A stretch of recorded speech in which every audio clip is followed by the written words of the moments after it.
ব্রাইডকে দেখে আমি তো একদম অবাক। দেখে মনে হচ্ছে না যে বাচ্চা মেয়ে বিয়ে করছে, একদমই তাই। আমি তো প্রথম ভেবেছি বাচ্চা মেয়ে হয়তো বিয়ে করছে। একে দেখে একদমই বোঝা যাচ্ছিল না যে বয়স হয়েছে, বিয়ের বয়স হয়েছে, কিন্তু না, একদমই বাচ্চা মেয়ে নয়।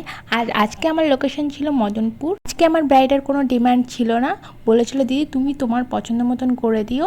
কলকার ডিমান্ডটা করেছিল যে কলকাটা এমন হবে, একটা ছবি দেখিয়েছিল, আর গাল কলকাটা হবে, তো সেইটুকুই বলেছিল, আর কোনো কিছু ডিমান্ড করেনি। তো আমি আমার পছন্দ মতন ওকে লুক দেওয়ার চেষ্টা করেছি।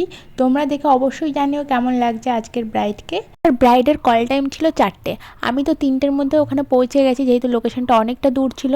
আর ব্রাইডের আজকে লগ্ন ছিল ভোর 3টের সময়। তো ব্রাইড আমার কাছে কল টাইম বাদে এসেছিল 5:30টার সময়। আর আমাদের ওখান থেকে লাস্ট বাস ধরতে হবে, যেহেতু লোকেশনটা অনেকটা দূর। ব্রাইডকে আমি 1.5 ঘন্টার মধ্যে কমপ্লিট করে দিয়েছি, ফুল কমপ্লিট করে আমরা রাস্তায় বেরিয়েছি, কি আমাদের বাসটা আমরা পেয়ে গেছি। ঘন্টার মধ্যে ব্রাইডকে কমপ্লিট করতে না পারলে হয়তো বাসটা পেতাম না। তো ভিডিওটা এই পর্যন্ত কেমন লাগলো অবশ্যই জানিও সবাই।